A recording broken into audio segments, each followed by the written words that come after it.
विहान दी all-round master. अध्याय 8.1.8.1 निर्णायक हत्या। 81 अध्याय 81 निर्णायक हत्या। 81 अध्याय 81 निर्णायक हत्या। इससे पहले कि वह जानवर संतियानयांग मदद के लिए चिल्ला पाता, कांस्य मुखौटे वाला आदमी हवा में उछला और संतियानयांग के सिर की ओर एक लात मारी। लात के साथ एक तीव्र काली हवा चली, हवा भर गई, और हालांकि पैर अभी तक उसके सिर तक नहीं पहुंचा था, लेकिन इसके बल से पहले ही सुनतियानयांग के कान के पर्दे में असहनीय दर्द होने लगा। स्नैप, फुर्ती। आधे बैल के बल के समान इस लात से सुनतियानयांग के मुंह से खून निकलने लगा।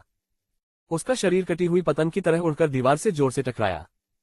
तुरंत ही उसका सिर और शरीर कांस्य मुखौटाधारी व्यक्ति के शक्तिशाली पैर के नीचे दीवार से ऐसे टकराए जैसे कोई तरबूज फूट गया हो, और वह जोर से खांसने लगा और खून बहने लगा।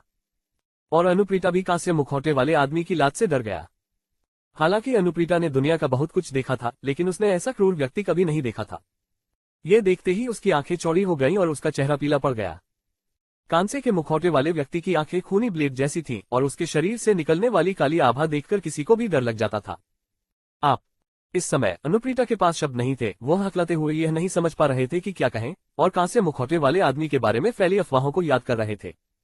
उसने सोचा था कि ये सब निराधार है, लेकिन अब वह अफवाह वाला कांस्य मुखौटा वाला आदमी उसके सामने जीवित और वास्तविक खड़ा था। कुछ देर तक अनुप्रीता की आंखें विचारों में खोई रहीं, लेकिन उस नाजुक गोरे चेहरे को खुरदुरे जैद की तरह शुद्ध देखकर, जिस पर हथेली का निशान बना हुआ था, विहान का गुस्सा आसमान पर चढ़ गया। क्या इससे दर्द होता है? विहान की आवाज कर्कश थी, जो एक बूढ़े आदमी की तरह लग रही थी, बावजूद इसके कि उसकी युवा आभा थी, जिससे अनुप्रीता को 100% यकीन हो गया कि उसके सामने वाला आदमी बूढ़ा नहीं था। उस चेहरे को छूते हुए, जिसने संकट और क्रोध दोनों को उकसाया था, विहान को ऐसा महसूस हुआ जैसे उसका दिल चीर दिया गया हो। इससे पहले अनुप्रीता को छोड़ते समय विहान ने अनुप्रीता के चेहरे पर कुछ गड़बड़ महसूस की थी, शायद झुंझलाहट। यह महसूस करते हुए कि कुछ गड़बड़ है, वह हुआ के मामले से निपटने के लिए तेजी से घर की ओर चल पड़ा। जाने से पहले विहान, जो कभी एक शीर्ष संगठन के सबसे कुलीन सदस्यों में से एक था, ने बड़ी चतुराई से अनुप्रीता की कार के नीचे एक छोटा सैन्य ग्रेड ट्रैकिंग डिवाइस रख दिया था। ये ट्रैकर, जो उच्च डेसिबल ट्रैकिंग और परिष्कृत रडार रिजोल्यूशन के साथ संयुक्त राज्य अमेरिका के सैन्य शस्त्रागार का एक उत्पाद था, विहान को सीधे अनुप्रीता तक ले गया था। लेकिन वहां पहुंचने पर उन्होंने पाया कि अनुप्रीता का यौन शोषण होने से बस कुछ ही क्षण दूर है। उस क्षण विहान का दिल ऐसा महसूस हुआ जैसे उसे टुकड़े टुकड़े करके काटा जा रहा हो। यद्यपि उनका रिश्ता बहुत करीबी नहीं था, फिर भी एक पुरुष होने के नाते अपने आसपास के सभी लोगों की रक्षा करना उनका कर्तव्य था। एक आदमी को अपने पैरों के नीचे की धरती, अपने भाइयों, अपनी गोद में रहने वाली महिला और घर पर माता पिता की रक्षा करनी चाहिए। उनकी रक्षा करना उनका कर्तव्य और जिम्मेदारी थी। लेकिन जिस बात ने विहान के दिल को विशेष रूप से झकझोर दिया, वह यह एहसास था कि अनुप्रीता, एक साधारण महिला, ने ऐसी विषम परिस्थितियों में इतनी जिद्दी बहादुरी दिखाई।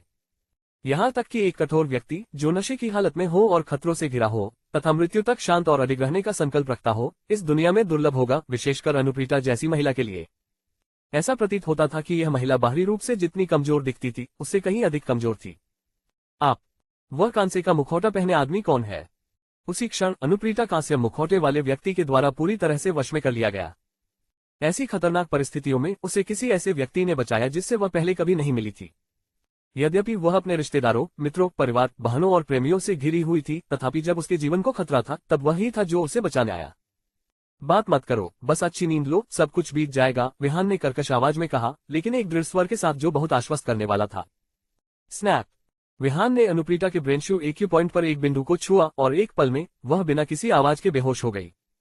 ब्रेनशू एक्यू पॉइंट बाहुई एक्यू पॉइंट से 4.5 इंच पीछे मस्तिष्क के बहुत करीब स्थित है। विदेश में अपने प्रवास के दौरान विहान, जो संगठन का हिस्सा थे, आमतौर पर चीनी चिकित्सा के एक्यूपंक्चर बिंदुओं के बारे में सीखते थे।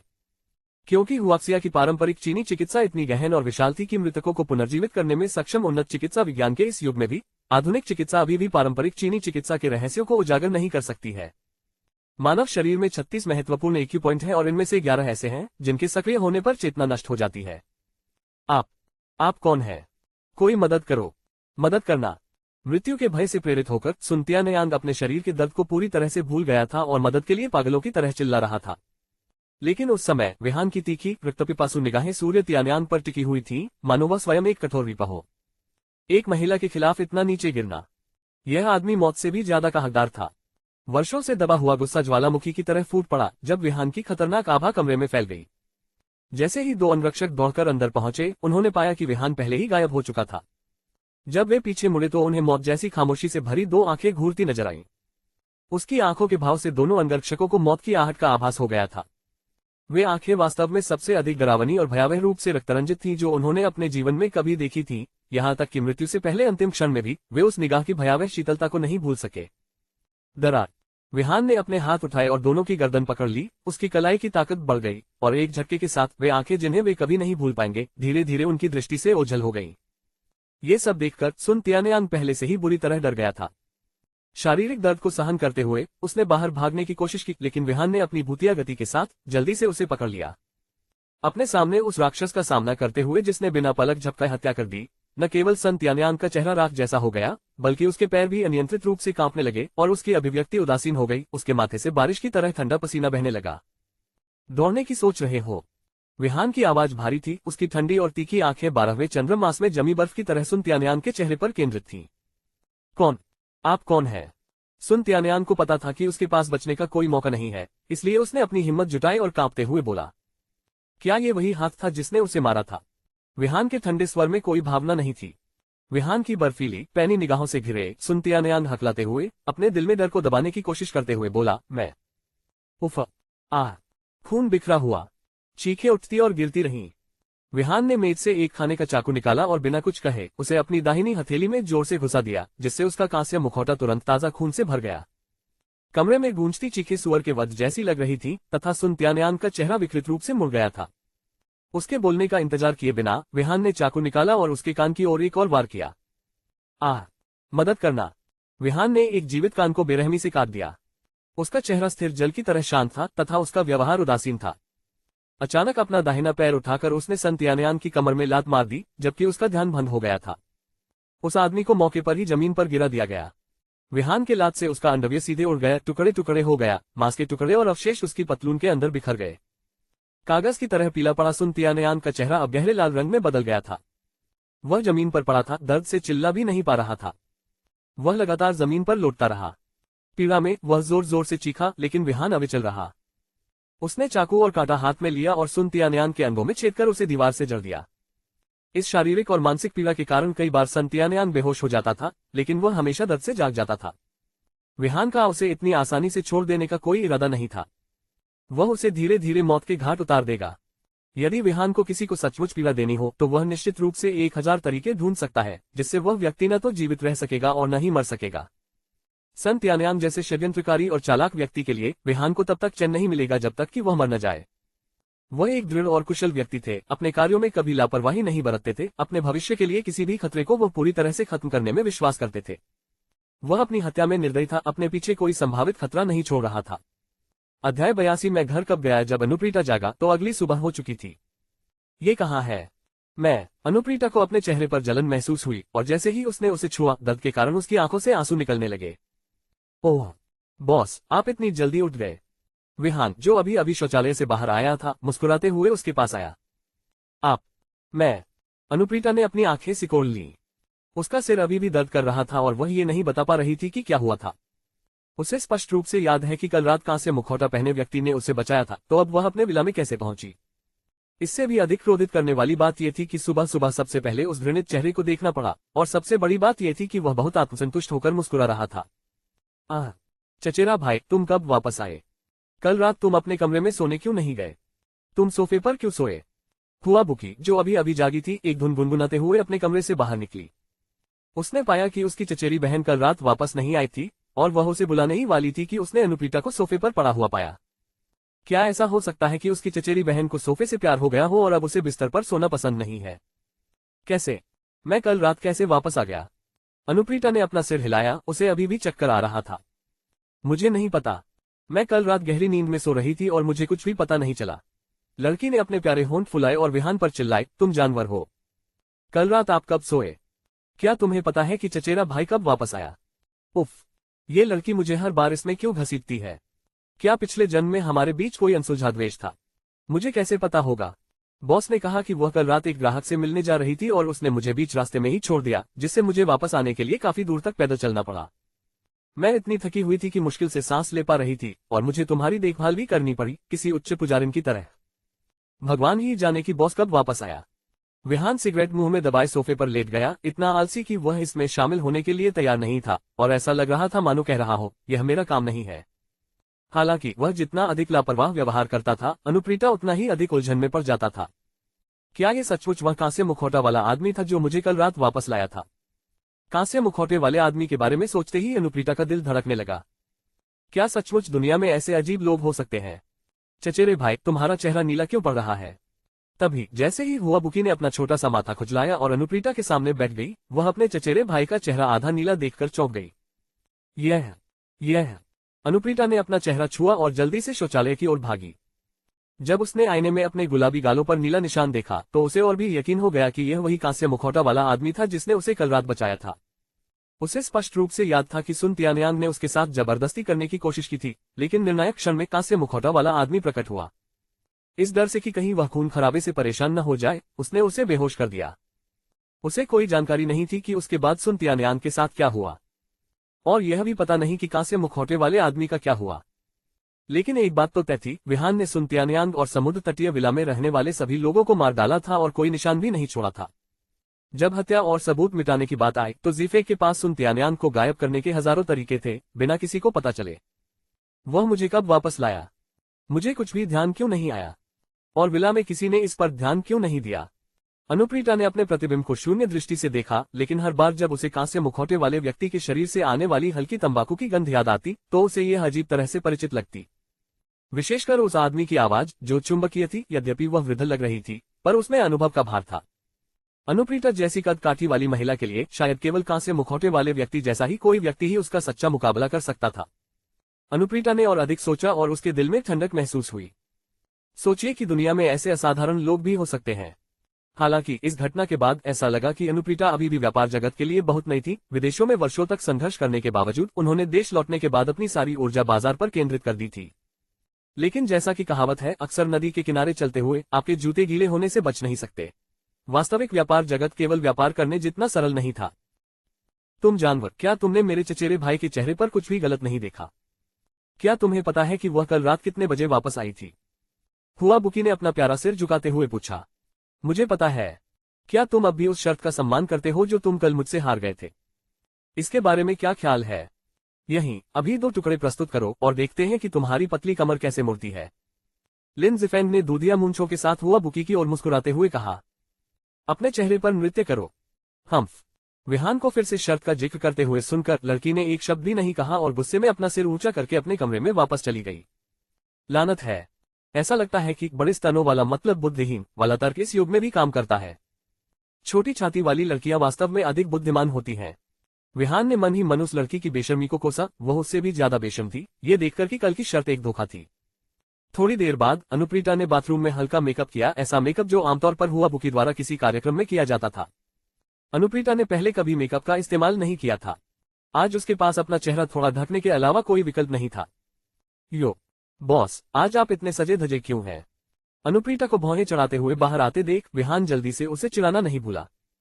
उसे कुछ तारीफें भी करनी थी, वरना उसे आज काम पर जाने के लिए पैदल चलना पड़ता और बस में चढ़ना पड़ता।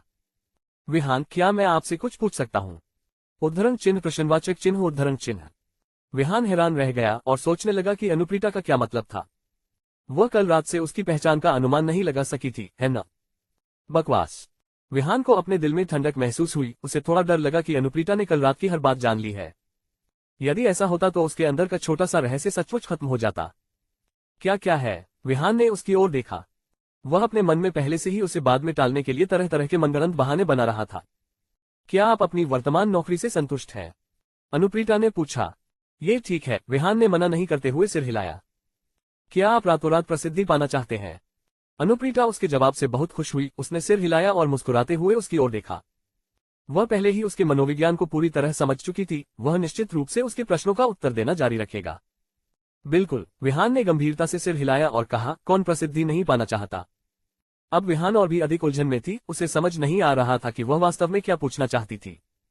अध्याय 83। क्या आप बंदर के साथ मजाक कर रहे हैं?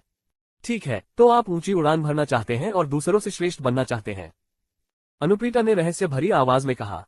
बेशक, कौन नहीं चाहेगा? विहान ने उसकी विचारधारा के साथ खेलते हुए ये जानने की उत्सुकता दिखाई कि उसकी तथाकथित पत्नी किस तरह के कठिन विषयों को उठाना चाहती है, क्योंकि उसने वैसे भी उसका मनोरंजन करने का निर्णय कर लिया था। अब उसके पास एक चीज की कमी नहीं थी, वह था समय, और चूंकि वह फुर्सत के मूड में थी, इसलिए वह उसके साथ रहता था। ठीक है, अब मैं तुम्हें 2 विकल्प देता हूँ। मुझे दोष मत देना अनुप्रीता, बाद में बेरहम होने के लिए उसने कहा। उसकी आकर्षक थोड़ी थोड़ी ऊपर उठ गई। वह उसकी अभिव्यक्ति से बहुत प्रसन्न थी, जो बिल्कुल वैसा ही था जैसा उसने अनुमान लगाया था। क्या विकल्प? विहान को उसके शब्दों के पीछे का अर्थ समझ में नहीं आया। क्या आप सुरक्षा गार्ड या अंगरक्षक बनना पसंद करेंगे? अनुप्रीता ने पूछा। तुम ऐसा क्यों पूछ रहे हो? इस बार विहान और भी उलझन में था। मत पूछो, बस मुझे जवाब दो। क्या आपको सुरक्षा गार्ड या अंगरक्षक बनना पसंद है? लानत है, आखिर कौन सुरक्षा गार्ड बनना चाहता है और आखिर कौन बॉडीगार्ड बनना पसंद करता है? यदि आपके पिता की कृपा न होती तो मैं यहाँ वापस नहीं आता। मैं आपसे कोई विवाह नहीं करता। मुझे सचमुच मूर्ख मत समझो। मैं वास्तव में समझ रहा हूँ कि आप क्या कह रहे हैं। विहान ने मन ही मन सोचा। विहान, मैं आपसे पूछ रहा हूँ, क्या आप सुरक्षा गार्ड या अंगरक्षक बनना पसंद करते हैं? मुझे नहीं पता, विहान ने गंभीरता से जवाब देते हुए अपने कंधे उचका दिए। तुम्हें तो ये भी नहीं पता कि तुम्हें कौन सा पेशा पसंद है। क्या आपके जीवन में कोई महान महत्वाकांक्षा या आदर्श नहीं है? अनुप्रीता ने अंततः अपना धैर्य बनाए रखने के लिए संघर्ष किया। उनका गुस्सा भड़क उठा। पिछली रात उसके चेहरे पर जो चोटें लगी थी उन्हें खींचकर निकाला गया, जिससे उसे इतना दर्द हुआ कि उसकी आंखों से लगभग आंसू निकल आए। उसे और अधिक गुस्सा इस बात पर आया कि यह आदमी अभी भी उसकी भावनाओं को नहीं समझ रहा था। वह उससे सीधे बात करने को तैयार थी, फिर भी वह उदासीन बना रहा। क्या वह आदमी भी था एक सामान्य व्यक्ति के रूप में? क्या उसमें कम से कम सामाजिक सीढ़ी पर चढ़ने की बुनियादी प्रवृत्ति नहीं होनी चाहिए? इसके अलावा वह कोई साधारण युवक नहीं था। क्या वह सचमुच इतना अंधा था? क्या वह सचमुच उसके विचारों को नहीं समझ सका? वह इस लड़के को सुरक्षा गार्ड की नौकरी छोड़कर अपना अंगरक्षक बनने का मौका देना चाहती थी, जो उसकी ओर से एक दया थी। और फिर भी उन्होंने दावा किया कि उन्हें इसकी जानकारी नहीं थी। यदि कल रात की खतरनाक घटना न हुई होती तो वह अनुप्रीता अपने साथ अंगरक्षक रखने के बारे में नहीं सोचती। हाँ। एक लंबे विराम के बाद विहान ने अपने होंठ चाटे और आत्मविश्वास से कहा। वास्तव में अनुप्रीता कुछ आश्चर्यचकित थी। इस आदमी को अंततः समझ आ गया था कि उसका क्या मतलब था। कौन से आदर्श और महत्वाकांक्षाएं? अनुप्रीता ने उत्सुकता से पूछा।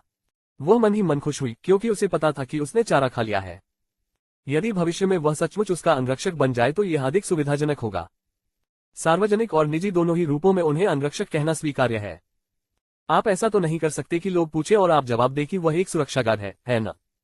एक सुरक्षा गार्ड और एक शीर्ष सीईओ एक ही घर में एक साथ रह रहे हैं। ये स्पष्ट रूप से बुद्धिमत्ता के बारे में एक मजाक जैसा लगता है।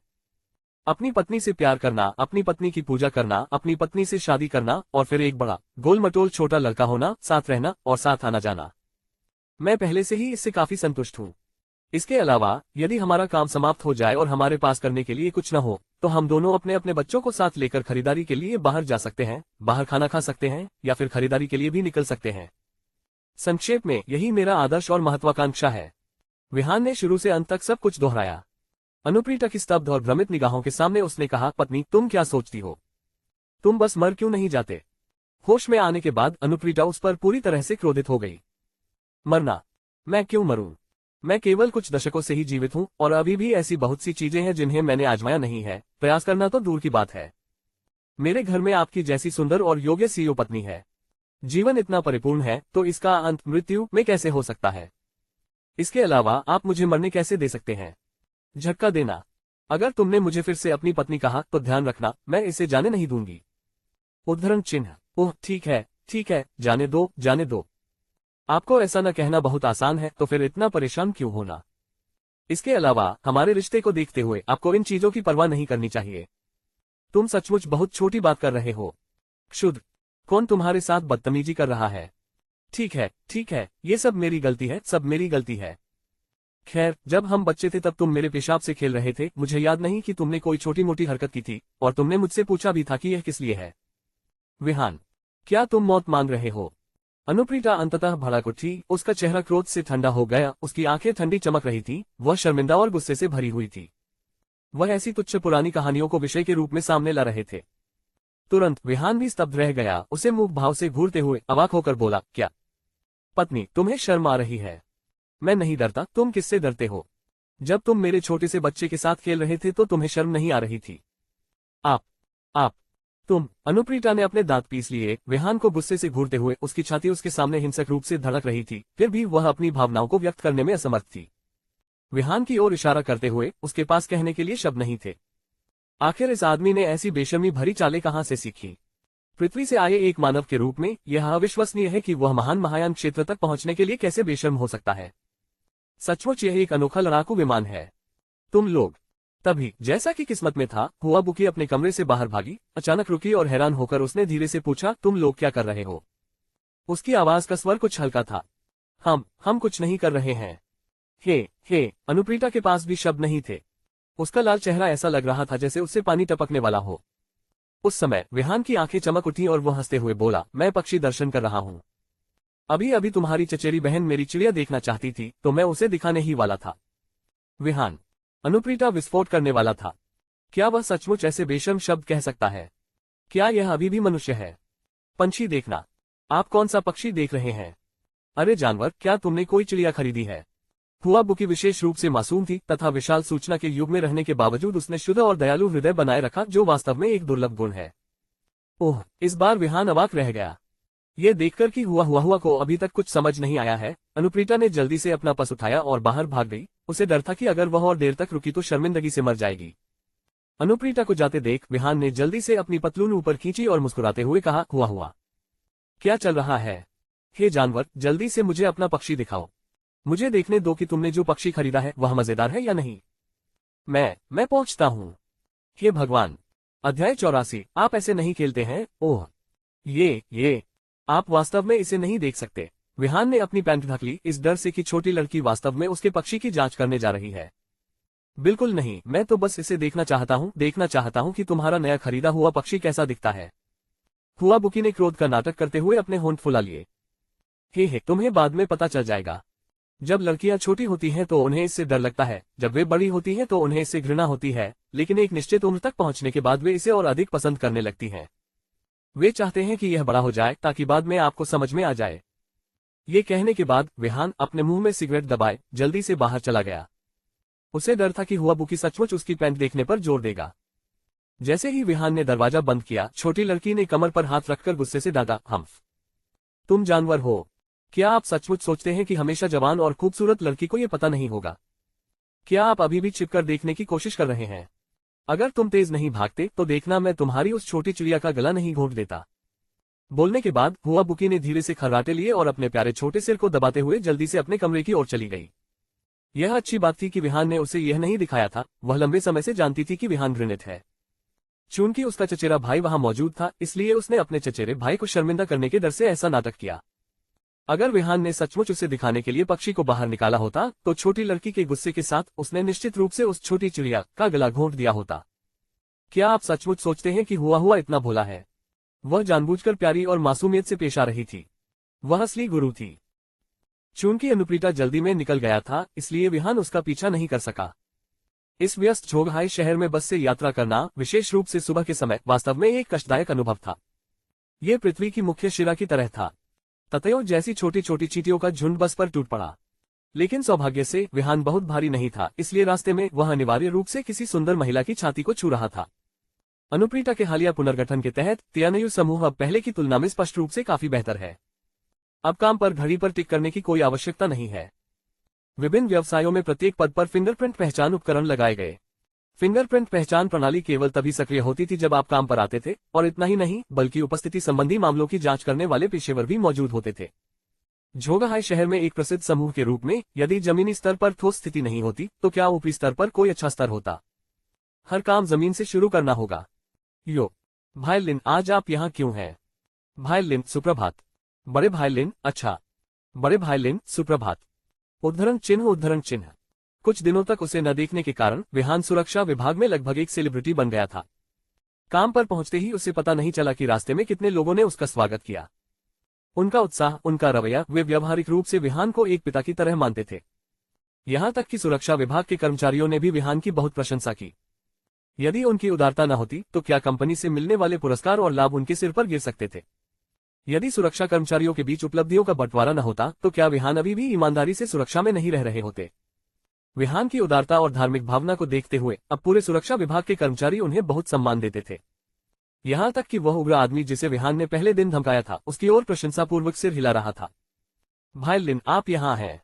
झेंग लियांग नाम का वह खूंखार आदमी सुरक्षा विभाग की मुख्य द्वार टीम का कप्तान था, जिसका चेहरा अनियंत्रित दाढ़ी से भरा था। उसका शरीर एक बड़े काले भालू जैसा था और जब वह मुस्कुराता था तो वह एक भूखे गोरिल्ला जैसा दिखता था, बेहद ईमानदार और बहुत मजबूत। पर्याप्त। कोई वायलिन यह नहीं, वायलिन वह नहीं। हम सभी यहाँ कंपनी में जीविका कमाने के लिए हैं, अब से मुझे बस लिटिल लिन कहिए। हे, ऐसा कैसे हो सकता है?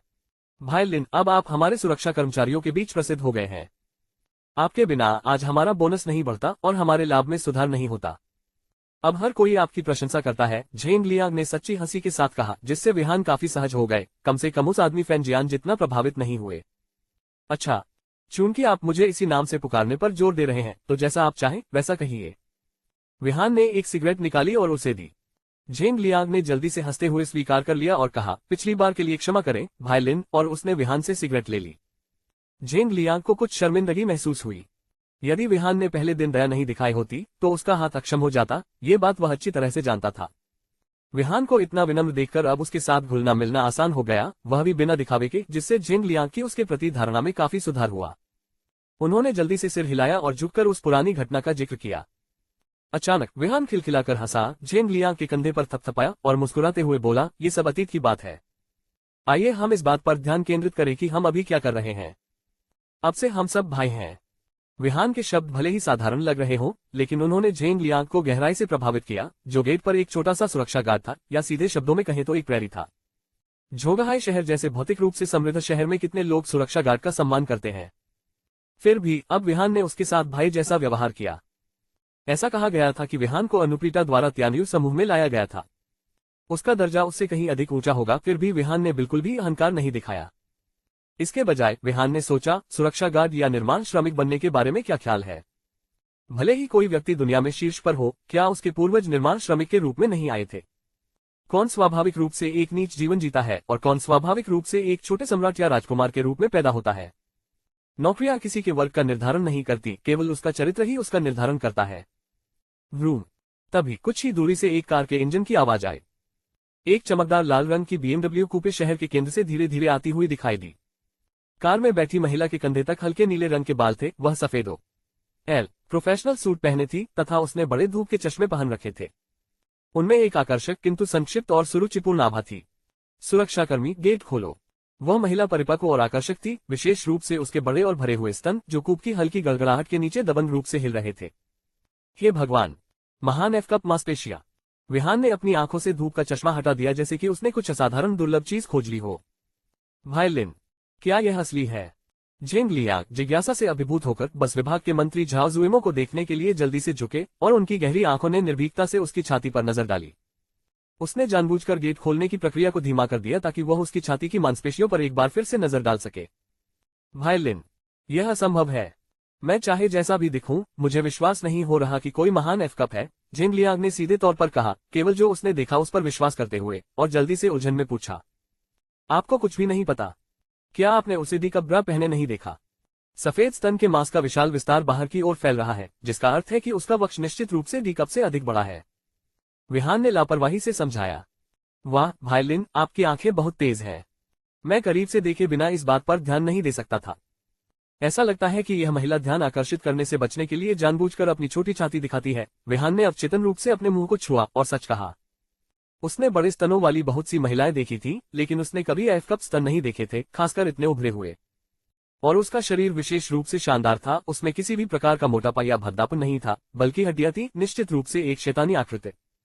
उस समय झाओ जुएमो अपने बड़े धूप के चश्मे को उतारने से खुद को नहीं रोक सकी। वह कुछ चिंतित दिख रही थी, लेकिन उसने बिल्कुल भी उम्मीद नहीं की थी कि सुरक्षा कक्ष के अंदर दो नर जानवर उसकी कामुक छाती पर चर्चा कर रहे थे और वे इसका विस्तार से विश्लेषण कर रहे थे। अगर वह उन्हें सुन पाती तो शायद वह क्रोधित हो जाती। क्या उसकी छाती की मांसपेशियां दूसरों द्वारा टिप्पणी किए जाने के लिए थी? अध्याय 85। पीआर विभाग के झाओ जुएमो जैसे ही झाओ जुएमो ऊपर देखने और एक अनुस्मारक देने वाला था, एक नीली ब्यूक दूर से आए। ओह झाओ जुएमो, क्या संयोग है। ब्यूक की मालकिन भी बहुत आकर्षक दिखने वाली महिला थी, लेकिन उसका आभामंडल दूसरों से बिल्कुल अलग था। हर नजर, हर हरकत एक चुलबुली भावना से भरी हुई थी, विशेषकर विलो पत्ती के आकार की भौहें जो बोलते समय थोड़ी ऊपर की ओर उठ जाती थी। उसके होठों की वक्रता विशेष रूप से ध्यान देने योग्य थी। देखना, एक और चुलबुली, विहान ने धीरे से कहा। और ये तो कहना ही मत कि तियान्यू ग्रुप में सुंदरियों की कमी नहीं थी, खासकर ऐसे गर्म दिनों में। अंदर आते जाते वे लंबी, गोरी, मसालेदार टांगे, लग्जरी स्पोर्ट्स कारों और भव्य समूह परिसर की पृष्ठभूमि में बहुत आकर्षक लगती थी। बकवास। उस समय उसके बगल में खड़े झेंग लियांग ने धीरे से कहा कि कुछ गड़बड़ है और उसने जल्दी से दरवाजा खोल दिया। क्या चल रहा है? क्या तुम इस लड़की को जानते हो? विहान ने उस महिला की ओर इशारा करते हुए पूछा जो अभी अभी आई थी। सावधानी के साथ झेंग लियांग ने चारों ओर देखा और फुसफुसाया, वह कंपनी की कुख्यात सुन शियानाओ है, जो अपने चुलबुले व्यवहार के लिए जानी जाती है। वह वाणिज्यिक विभाग की प्रमुख है। वह हमेशा जनसंपर्क विभाग के झाओ जूमो के साथ मतभेद में रही है। गेट पर दोनों शत्रुओं को एक दूसरे से भिड़ते देख झेंग लियांग ने तुरंत अपने दुर्भाग्य को कोसा। ये ज्ञात था कि तियान्यू समूह के उत्तर, दक्षिण, पूर्व और पश्चिम में 4 मुख्य द्वार थे और बहुत सारे पिछले दरवाजे भी थे, फिर भी किसी तरह ये दोनों एक दूसरे से टकरा गए। संयोगवश जनसंपर्क प्रमुख झाओ जूमो हल्के से मुस्कुराई। उनकी मुस्कान धूप से भरी थी, जिससे एक ताजगी भरी, धूप से सराबोर भावना पैदा हो रही थी। लेकिन विनम्र जवाब के बाद उसने वाणिज्यिक विभाग के प्रमुख सन शियानो पर कोई ध्यान नहीं दिया। तुम छलिया, मैं आपको नमस्कार करता हूं और आप मुझे इस तरह टाल देते हैं। उस समय ब्यूक पर बैठे सुन शियानाओ ने झाओ जूमो को भयंकर नजर से देखा। उसकी नजर में पब्लिक रिलेशंस की झाओ जूमो एक सस्ती फ्लर्ट के अलावा कुछ नहीं थी, जो अपनी सुंदरता को दिखाकर कंपनी में पहचान हासिल कर रही थी और सभी की प्रिय थी। लेकिन इनमें से कोई भी उसकी तुलना स्वयं से कैसे कर सकता है? अरे, विभाग प्रमुख झाओ वास्तव में अपने लिए अच्छा कर रही है ना? क्या इसे स्पोर्ट्स कार में भी अपग्रेड किया गया है? ऐसा लगता है कि आप जनसंपर्क के क्षेत्र में काफी अच्छा काम कर रहे हैं, है ना? लोगों के साथ काफी खाना खाया होगा, है ना? सुन शियानाओ ने अपनी आवाज में एक अप्रिय लहजे के साथ व्यंग्यात्मक ढंग से कहा। वह एक पतली, गुलाबी, ऑफ शोल्डर, लो कट शिफॉन की लंबी पोशाक पहने हुए चुलबुलेपन की प्रतिमूर्ति थी। यहां तक कि उसके अंडरवियर का रंग भी स्पष्ट रूप से दिखाई दे रहा था। उसकी कमर लगभग एक योगिनी की तरह नाजुक थी, उसकी छाती लगभग बाहर निकली हुई थी, चिकनी और गोरी। उसके गहरे काले बालों के बीच रक्त लाल रंग के बाल बिखरे हुए थे। प्रत्येक मुस्कुराहट और भौहें एक अत्यंत आकर्षण प्रदर्शित कर रही थी। झाओ जूमो ने ठंडे चेहरे के साथ उसे अनदेखा किया। कंपनी में गाड़ी चलाने के लिए तैयार थे जब सुन शियानाओ ने आग में घी डालने का काम किया। ये वास्तव में एक महिला के लिए प्रभावशाली है जिसने भोजन साथी बनकर भाग्य बनाया है, कुछ ही समय में अपना घर खरीद लिया है और अब कुछ दिनों के बाद भी नहीं, यहाँ तक कि कार को स्पोर्ट्स कार में अपग्रेड कर दिया गया है। ये सचमुच अविश्वसनीय है। सुन शियानाओ ने जानबूझकर अपनी आवाज ऊंची कर ली, मानो उसे डर हो कि अन्य लोग उसे सुन नहीं पाएंगे। जैसे ही झाओ जूमो कार स्टार्ट करने वाली थी, उसकी अभिव्यक्ति बर्फीली हो गई और उसकी निगाहों में एक कठोर ठंडक के साथ वह सुन शियानाओ की ओर मुड़ी और मुस्कुराई। हाँ, दूसरों के साथ भोजन करके अमीर बनना संभव है और किसी को घर या कार की कमी नहीं होगी। लेकिन यह अजीब बात है कि कोई व्यक्ति न केवल उसके साथ भोजन कर रहा है, बल्कि उसके साथ बिस्तर भी साझा कर रहा है, फिर भी वह केवल ब्यूक रीगल ही चला रहा है। क्या ऐसा हो सकता है कि वह पर्याप्त रूप से आकर्षक नहीं है? झाओ जूमो किसी भी बात को चुपचाप सहने वाली नहीं थी। वह कभी किसी का अपमान नहीं करती थी जब तक कि किसी ने उसे ठेस न पहुंचाई हो। लेकिन सुन शियानाओ की ईर्ष्या और घृणास्पद प्रवृत्ति इस बात से उत्पन्न हुई कि वह स्वयं ऐसा करने में असमर्थ थी और इस बात से नाराज थी कि दूसरे ऐसा कर सकते हैं। झाओ जूमो को ऐसी द्वेषपूर्ण महिला पर और अधिक शब्द बर्बाद करने का मन नहीं था, और विशेष रूप से उस अंतिम कथन के साथ जो मूलतः सुन शियानाओ के लिए अपमानजनक था। उसने ये देखने की जहमत नहीं उठाई कि सुन शियानाओ इसे सहन कर पाएगा या नहीं और बस वहां से चली गई। अपने पीछे अत्यंत क्रोधित सुन शियानाओ को छोड़ दिया, जिसने झाओ जूमो को गालियां दी और उसे घटिया औरत कहा। कंपनी के दरवाजे पर इन दो महिलाओं को एक दूसरे से भिड़ते हुए, भयंकर मौखिक द्वंद्व में उलझते हुए देखकर विहान अंदर ही अंदर कड़वी मुस्कान के अलावा कुछ नहीं कर सके। हमेशा कुछ लोग होते हैं जो कॉर्पोरेट अधिकारियों के जीवन से ईर्ष्या करते हैं, ये सोचकर कि उनके पास उच्च वेतन और आरामदायक नौकरियां हैं, लेकिन कंपनी के भीतर संघर्ष और टकराव के बारे में कौन जान सकता है। हर कोई आपको नीचे खींचने के लिए बेचैन है और आपको नरक के 18वें स्तर पर भेजने के लिए तैयार है। यदि वे आपको खुलेआम नहीं पकड़ पाते तो वे गुप्त रूप से आपको नीचे खींचने का प्रयास करेंगे। सबसे अच्छी स्थिति तो ये होगी कि आप अपनी नौकरी खो देंगे। सबसे बुरी स्थिति में तो आपकी प्रतिष्ठा भी धूमिल हो सकती है। तियान्यू ग्रुप में किसी की पीठ में छुरा घोंपने की कला लगभग हर दिन होती है। आप कहां देख रहे हैं? क्या आपने पहले कभी कोई सुंदरता नहीं देखी? विहान और झेंग लियांग को अपनी ओर घूरते देख सुन शियानाओ तुरंत क्रोधित हो गई। उसके पास अपना गुस्सा निकालने के लिए कोई जगह नहीं थी, इसलिए विहान और झेंग लियांग को इसका खामियाजा भुगतना पड़ा। उसने इस अवसर का उपयोग झाओ जुएमो को डराने के लिए करने का इरादा किया था, लेकिन अप्रत्याशित रूप से उसे ठंडे और व्यंग्यात्मक जवाबों से जवाब दिया गया, जिससे वह अवाक रह गई। सन शियानाओ गुस्से से आग बबूला हो गया और तेजी से कंपनी के परिसर में पहुंचा। जैसे ही वह विहान के पास से गुजरी, वह उसे अपनी मोहक आंखों से घूरना नहीं भूली। ये औरत बहुत ही चटपटा। सुन शियानाओ के चले जाने के बाद विहान ने अवाक होकर अपना सिर हिलाया। भाई लिन, शायद आपको पता ना हो, लेकिन सुन शियानाओ हमारी पूरी कंपनी में सबसे ज्यादा चुलबुली महिला है। इसके अलावा वह विशेष रूप से कर्कश है। जो कोई भी उसे उकसाता है वह वास्तव में इसके लिए तैयार है, झेंग लियांग ने कहा, हालांकि उसके लिए अपना सिर हिलाना दुर्लभ था। तो क्या हुआ अगर वह छेड़खानी करती है? इसका आप पर क्या प्रभाव पड़ता है? क्या आजकल छेड़खानी करना फैशन में नहीं है? या फिर तुम अब भी यही मानती हो कि तुम इतनी पवित्र हो? विहान ने शरारती मुस्कान के साथ कहा और फिर सिगरेट जलाकर इत्मीनान से कश लिया। हालांकि वह झाओ जुएमो के बारे में काफी चिंतित था। इस महिला ने उन्हें परिष्कार, परिपक्वता और धैर्य का एहसास दिलाया। सुन शियानाओ के अपमान के बावजूद वह शांत और संयमित बनी रही। विहान ने उसके बारे में जो सबसे अधिक प्रशंसा की वह था उसका सटीक और संतुलित व्यवहार, जो न तो अहंकारी था और न ही विनम्र, और उसके कांटेदार शब्द बिल्कुल सटीक थे। वैसे उन दोनों के बीच क्या रिश्ता है? वे एक दूसरे से मिलते समय कट्टर शत्रु क्यों प्रतीत होते हैं? यह पहली बार था जब विहान ने कंपनी की महिलाओं के बारे में गपशप की थी। जेंग लियांग, जो 3 साल से कंपनी में थे, ने हंसते हुए कहा, स्पोर्ट्स कार चलाने वाला व्यक्ति जनसंपर्क विभाग का प्रमुख झाओ जुएमो है। वह कंपनी की बिक्री, विपणन और प्रचार की प्रभारी है, एक व्यापक, दुर्जय ताकत वाली महिला। ऐसा कहा जाता है कि जब वह पहली बार कंपनी में आए तो उन्हें अध्यक्ष नानगोंग से विशेष सराहना मिली और उन्होंने सीधे तौर पर सुन शियानाओ का स्थान लिया। इसके बाद सुन शियानाओ को व्यापार विभाग में पुनः नियुक्त किया गया, जो एक बहुत ही लाभदायक स्थान था। हालांकि कंपनी द्वारा विपणन किए गए अधिकांश कल्याणकारी बोनस और पुरस्कारों को झाओ जुएमो के पीआर विभाग द्वारा विभाजित किया गया है। आखिरकार राष्ट्रपति नानगोंग ने एक कंपनी नियम स्थापित किया जहां कल्याण वितरण प्रत्येक व्यक्ति के योगदान और कंपनी के प्रति उनकी क्षमताओं पर आधारित है। जो लोग अधिक योगदान देते हैं उन्हें बेहतर लाभ मिलता है। मूलतः व्यापार विभाग और जनसंपर्क विभाग एक ही उत्पादन लाइन पर है। पीआर विभाग ग्राहक शिकायतों में उद्यम का प्रतिनिधित्व करने, उद्यम और ग्राहकों के बीच समझ स्थापित करने के लिए जिम्मेदार है और उत्पाद की बिक्री का मार्ग प्रशस्त करना। दूसरी ओर व्यापार विभाग सीधे तौर पर व्यापार का प्रबंधन करता है, जिसमें माल की आपूर्ति और वितरण तथा उनकी योजना बनाना शामिल है। इसलिए व्यापार से होने वाला अधिकांश लाभ पीआर द्वारा ले लिया जाता है, जो उनके कलह का कारण है। लेकिन विशिष्ट बातें मुझे अभी स्पष्ट नहीं है। भाई, लगता है तुम काफी कुछ जानते हो, है ना? विहान ने उसे एक और सिगरेट दी। जेंग लियांग ने हंसते हुए कहा, ये दोनों मैनेजर कंपनी में जानी मानी हस्तियां हैं और हम निचले स्तर के कर्मचारी, जब हमारे पास करने के लिए कुछ बेहतर नहीं होता तो केवल शिखी बघार सकते हैं और इस बारे में बात कर सकते हैं कि कंपनी में किस महिला का सीना और पृष्ठभूमि बड़ी है। तो भाई, क्या तुम जानते हो कि कंपनी में सबसे बड़ी छाती किसकी है? विहान ने मजाकिया लहजे में पूछा।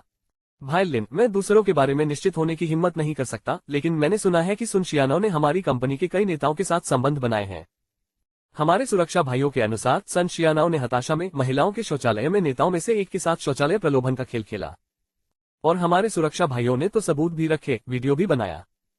यदि यह बात ना होती कि मैं आपके बारे में अच्छा सोचता हूं तो यह मेरा बहुमूल्य संग्रह होता। जेंग लियांग वास्तव में सच्चे थे और एक निम्न स्तरीय सुरक्षा गार्ड के रूप में, जिनकी कोई पत्नी या कुछ भी नहीं था, उन्हें समय बिताने के लिए महिलाओं के बारे में बात करने और वीडियो देखने पर निर्भर रहना पड़ता था। खासतौर पर कंपनी में वे भी जो रोज दिखते हैं लेकिन पहुंच से बाहर हैं। वास्तव में क्या वह सच है? विहान हंस पड़ी। वास्तव में ऐसी ही एक कहानी थी। अध्याय 86। तंबाकू की गंध। तियानी समूह के शास्त्रीय शैली वाले, शांत और मौन सीईओ कार्यालय में अनुप्रीता की पतली जैद उंगलियां और उसका भावशून्य सुंदर चेहरा चिंता से सिकुड़ा हुआ था। उसके गालों पर उदासी की झलक दिख रही थी। अपने हाथ में प्रीमियम ब्लू माउंटेन कॉफी के कप को घूरते हुए अनुप्रीता बहुत गंदा और जटिल महसूस कर रही थी। उसका दिमाग पिछली रात की छवियों से भरा हुआ था। जब भी वह कांस्य मुखौटे वाले आदमी की आकृति को याद करती तो उसके दिल में एक अवर्णनीय भावना जाग उठती, एक ऐसी भावना जो अस्त व्यस्त थी और उसके विचारों को जटिल बना देती थी। उससे आने वाली तंबाकू की हल्की गंध, साथ ही अत्यधिक पुरुषत्व, इन सब ने अनुप्रीता के दिल और दिमाग को अशांत कर दिया था। उसे इस बात का कोई अंदाजा नहीं था कि सुन तियानयान की हालत अब कैसी है। कांस्य मुखौटे वाले आदमी की वर्तमान स्थिति के बारे में तो उसे कुछ पता ही नहीं था। वह कांस्य मुखौटे वाले आदमी के बारे में और अधिक जानना चाहती थी, उसके बारे में सब कुछ जानना चाहती थी, लेकिन तर्क ने उसे बताया कि उसे ऐसा बिल्कुल नहीं करना चाहिए, क्योंकि यहाँ तक कि सुन तियानयान का भाग्य भी अज्ञात था। यदि वह ये खबर फैलाती तो इससे कांस्य मुखौटे वाले व्यक्ति का भविष्य और परिस्थितियां खतरे में पड़ सकती थी तथा इससे उसकी कंपनी की प्रतिष्ठा और उसकी अपनी सुरक्षा पर भी असर पड़ सकता था। इसलिए उसने निर्णय लिया कि वह इसे एक स्वप्न की तरह लेगी, कुछ भी नहीं सोचेगी और कुछ भी नहीं करेगी, जैसे कि यह सब कभी हुआ ही न हो। हर किसी की इच्छाएं होती हैं, विशेषकर अनुप्रीता जैसी महिलाओं की। ऐसे पुरुषों को ढूंढना जो उनकी बराबरी कर सके और उनका ध्यान आकर्षित कर सके, शायद एक कठिन काम था। लेकिन कांस्य मुखौटे वाले आदमी के साथ हुई घटना के बाद अनुप्रीता पूरे दिन अपनी मेज पर सुस्ती से लेटी रही, मानो उसका दिल हिल गया हो और उसने इस आदमी के प्रति किसी प्रकार का रहस्यमय आकर्षण विकसित कर लिया हो। क्या ये बिल्कुल पागलपन नहीं है?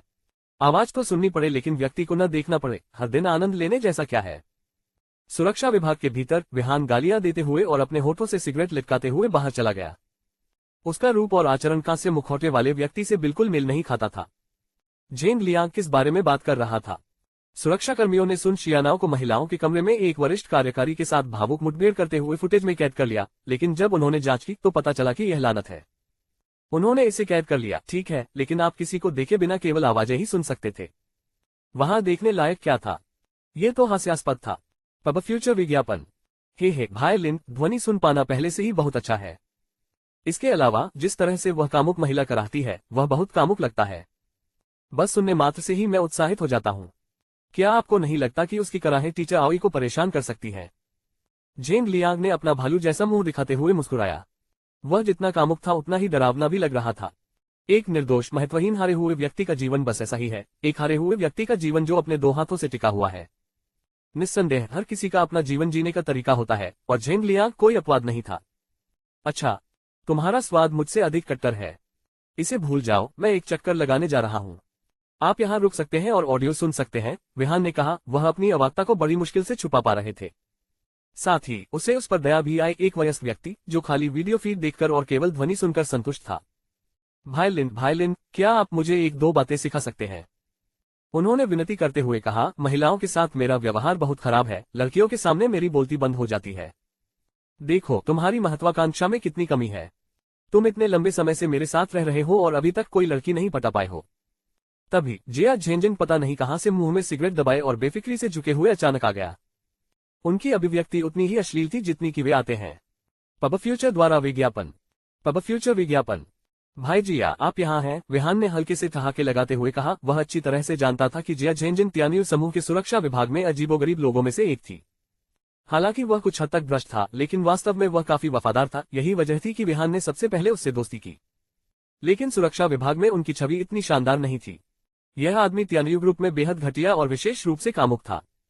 जैसा कि सभी कहते थे, वह किसी भी छोटे मोटे लाभ का फायदा उठाना पसंद करते थे। उनके जैसे लोग इतने अपमानजनक और बेतुके ढंग से काम करते हैं कि अक्सर दूसरे लोग उनकी विशेषताओं को नजरअंदाज कर देते हैं। हालांकि अगर ऐसा कोई व्यक्ति कुछ करता है तो निश्चित रूप से सभी को आश्चर्य होगा। जेन लियांग के विचार में चूंकि जिया झेंजिन 15 वर्षों से तियान्यू समूह में था, यदि यह 3 वर्षों तक मौन एक क्षण में अचंभित करने वाला मामला होता तो ये देखते हुए कि 15 वर्ष बीत जाने के बाद भी उसने एक बार भी गैस नहीं छोड़ी थी, ये दिखाने के लिए पर्याप्त था कि इस प्रकार का व्यक्ति किसी को भी आश्चर्यचकित नहीं कर सकता था। मैं बहुत बदसूरत और गरीब हूँ। जिया झेंजिन को गालियां देते और कसम खाते देख जेन लियांग तुरंत शर्मिंदा हो गया और एक घबराई हुई महिला की तरह अपना सिर खुजाने लगा। आखिरकार सभी पुरुषों की ऐसी इच्छाएं होती हैं, कौन कुछ मजा नहीं करना चाहेगा। लेकिन वास्तविकता बहुत निराशाजनक है। सभी लिन भाई आज यहाँ हैं, क्यों न हम आज रात कुछ मौज मस्ती करें? जिया झेंजिन ने विहान से धूर्त मुस्कान के साथ पूछा। कहाँ जाना है? एक बार तुम जाओगे तो तुम्हें पता चल जाएगा। कैसा रहेगा? मैं तुम्हारा इलाज कर दूंगा, तुम क्या कहते हो? तुम आओगे या नहीं? उसकी अविश्वसनीय मुस्कान देखकर विहान को बेचैनी होने लगी। आज शाम को ये कमीना मुझे कहाँ ले जाएगा? उनके अनुसार ये निश्चित रूप से कुछ भी अच्छा नहीं है। जब आप वहां पहुंचेंगे तो आपको पता चल जाएगा। और हे झेंग लिया, क्या आप आ रहे हैं? क्या आप हमेशा ये शिकायत नहीं करते कि आपको पत्नी नहीं मिल रही? सबसे बड़ी हस्ती जिसके बारे में हर कोई बात कर रहा है। ब्रेनबेरीज, आज रात मैं तुम्हें पत्नी ढूंढने ले चलूंगा। जिया भाई, मैं नहीं जाऊंगा। मेरी माँ घर पर मेरे खाने का इंतजार कर रही है। एक और दिन कैसा रहेगा? तुम लोग जाओ और मजा करो। यद्यपि वह एक सख्त आदमी की तरह दिखता था, लेकिन जेन लियांग एक महिला की तरह बोलता और व्यवहार करता था। सचमुच नहीं जा रहे? जिया झेंजिन ने घूर कर पूछा। जाने दो जिया भाई, बेहतर होगा कि मैं न जाऊं। ये शब्द बोलते समय जेन लियांग ने अपने मन में जिया झेंजिन और उसके पूर्वजों को कोसा था। पिछली बार जब जिया झेंजिन उसे बाहर ले गई थी तो उसने कहा था कि वह इलाज करेगा, लेकिन लानत है, जब भुगतान का समय आया तो उसने कहा कि वह अपना बटुआ भूल गया है। और उस समय उसने जेन लियांग के लिए एक ऐसी महिला को भी ढूंढा जिसके स्तन उसके चेहरे से भी बड़े थे, जिसे तब युद्ध में जाना था केवल ये कहने के लिए कि जेन लियांग का स्तन बहुत छोटा था और लंबे समय के बाद वह एक गोली भी नहीं चला सकता था। इससे जेन लियांग इतना क्रोधित हो गया कि उसने कसम खा ली कि वह उस जगह पर दोबारा कभी नहीं जाएगा। भले ही उसे अपने बाएं या दाएं हाथ से इसका ध्यान रखना पड़े, लेकिन वह उस आदमी के साथ ऐसी जगहों पर दोबारा न जाने का दृढ़ निश्चय कर चुका था। चूंकि तुम नहीं जा रहे हो तो चलो इसे भूल जाओ। आज रात मैं लिन भाई को मौज मस्ती के लिए बाहर ले जाऊंगा। आखिरकार लिन भाई हमारे सुरक्षा विभाग के लिए एक महान उपकारक है। जिया झेंजिन ने विहान के कंधे पर एक अर्थपूर्ण नजर से थपथपाया। उसकी पैंट पर कुछ सफेद तरल बचा हुआ देखकर विहान ने इस बदमाश को थप्पड़ मारकर मार डालने की इच्छा भी जताई। इस हद तक घटिया होना वास्तव में अत्यंत मूर्खता की एक दुर्लभ घटना थी। उन्होंने अनुमान लगाया कि यह व्यक्ति संभवतः जापान की सभी वयस्क फिल्मों की अभिनेत्रियों के नाम बता सकता है। पिछली बार जब एक भाई उनके घर आया था तो उसके पास विशेष संस्करण फिल्मों का जो संग्रह था वह किसी व्यक्ति को लगभग दफना सकता था। सचमुच एक अद्भुत विचित्र विमान, विचित्र विमानों के बीच एक लड़ाकू विमान। अध्याय 87। तुच्छ आदमी को अपमानित करना धिक्कार है। तुम सब क्या कर रहे हो? क्या सभी ने काम करना बंद कर दिया है? बस दिन गुजार रहे हो, है ना? उसी समय पीछे से एक अत्यंत बेसुरा स्वर सुनाई दिया। जैसे ही जिया झेंजिंग ने ये सुना, उसकी गर्दन एक झटके में सिकुड़ गई और उसने तुरंत पहचान लिया कि यह किसकी आवाज थी। इसके बाद उसने चेहरे पर एक चापलूसी भरी मुस्कान ला दी और भागते हुए अपनी पैंट की जेब से बेहद सस्ती सिगरेट का एक पैकेट निकाला। उन्होंने उन्हें विनम्रतापूर्वक कहा, भाई हुआंग, अपनी आत्मा को शांत करने के लिए एक सिगरेट पी लो। चले जाओ, शापित बछड़े। आखिर किसको शांत होने की जरूरत है? कॉमरेड डेमिंग ने तीखी नजरों से देखा और गुस्से से भौंका। ठीक है, ये सिगरेटें बहुत निम्न श्रेणी की हैं, बहुत ही निम्न श्रेणी की। मैं बाद में भाई हुआंग के लिए एक बेहतर पैक खरीदूंगा। कॉमरेड डेमिंग की अश्लीलता शक्ति से विस्मित होकर जिया झेंजिंग ने समझदारी से एक तरफ कदम पीछे खींच लिए। बच्चे, ऐसा लगता है कि तुम बिल्कुल सहज हो। इस समय हुआंग डेमिंग अपने हाथों को पीठ के पीछे बांधे विहान के पास गया और अपनी ऊंची स्थिति से उसे नीचे देखते हुए उपहास किया। उसका चेहरा दुर्भावना से भरा हुआ था और बिना प्रयास के भी ये स्पष्ट था कि इस आदमी ने लंबे समय से विहान के खिलाफ द्वेष रखा था। किसी अन्य कारण से नहीं, बल्कि केवल इसलिए कि वह उससे अकारण ही नापसंदगी रखता था। बिल्कुल नहीं, मैं अभी अभी आया हूँ, इसलिए मैंने सोचा कि मुझे अपने भाइयों के साथ अच्छे से घुलने मिलने की कोशिश करनी चाहिए। विहान ने ही की हंसी के साथ कहा, भविष्य में जब हम साथ मिलकर काम करेंगे तो एक दूसरे का समर्थन मिलना अच्छा रहेगा। चले जा, शापित बछड़े। आपको संबंध बनाने के लिए किसने कहा? अपने बारे में तुम क्या सोचते हो? यहाँ नेटवर्क बनाने का प्रयास कर रहे हैं, आपका लक्ष्य क्या है?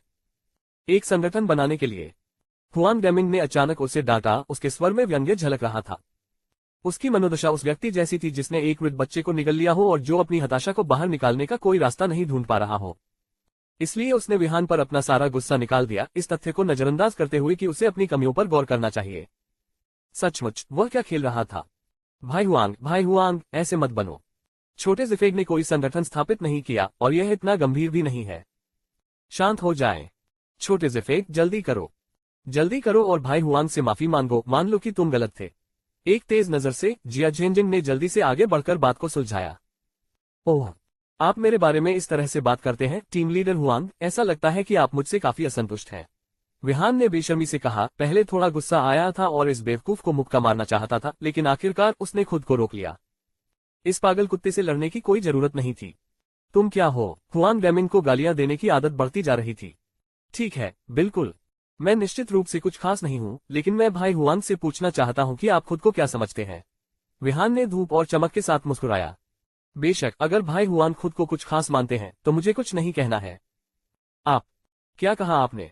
हुआंग डेमिंग पहले से ही विहान से असंतुष्ट था और उसके शब्दों को सुनकर जो न तो उसे चोट पहुंचाते थे और न ही गुदगुदी करते थे, वह इतना क्रोधित हो गया कि उसकी आंखें फटी रह गईं और वह विहान को टुकड़े टुकड़े करने के लिए बेचैन हो गया। मैं बस सच बोल रहा हूं। यदि आप, भाई हुआंग, इसे स्वीकार नहीं कर सकते तो यह मेरी समस्या नहीं है। तो अब यह मेरी समस्या है। हुआंग डेमिंग ने गुस्से से अपने चेहरे की ओर इशारा किया। विहान ने कुछ नहीं कहा, बस चुपचाप सिर हिलाया और खुद से सोचा, ठीक है, बिल्कुल। यह मेरी समस्या नहीं है, निश्चित रूप से मेरी समस्या नहीं है। मैं बहुत सुंदर हूं, इसमें कोई समस्या नहीं है। बच्चा, आपको यहाँ आए अभी 2 दिन ही हुए हैं और आप पहले से ही सख्त व्यवहार कर रहे हैं। बस तुम इंतजार करो। हुआंग डेमिंग ने अपना मन बना लिया था, वह विहान को तियानियों से बाहर निकालने पर अड़ा हुआ था। यदि वह ऐसा नहीं करता तो ये बात उसे परेशान करती रहती, विशेषकर हर बार जब वह उस सदैव मुस्कुराते चेहरे को देखता। हुआंग डेमिंग इसे बर्दाश्त नहीं कर सका। भाई हुआंग, कृपया शांत हो जाए, जिया झेंजिंग ने विनती की। ये बच्चा नया है और उसे कुछ भी पता नहीं है। उसके स्तर तक मत गिरो। मैं भविष्य में उसे अवश्य ही उचित शिक्षा दूंगा। आप इस बारे में निश्चिंत रह सकते हैं। मेरे बूढ़े जिया के होते हुए कौन सी समस्या हल नहीं हो सकती। जिया झेंजिंग ने पहले ही देख लिया था कि लिन उपनाम वाला यह नवागंतुक हुआंग डेमिंग को बिल्कुल भी गंभीरता से नहीं लेता था और यहाँ तक कि उसका विरोध करने की हिम्मत भी करता था। यदि उसने अभी हस्तक्षेप नहीं किया तो उसे सचमुच डर था कि हुआंग डेमिंग उसे नौकरी से निकाल देगा। कंपनी में हर कोई जानता था कि हुआंग डेमिंग की काफी प्रतिष्ठा थी। यह अफवाह थी कि अपनी युवावस्था में वह एक सेवानिवृत्त विशेष सैनिक थे जो बहुत ही दुर्जय थे।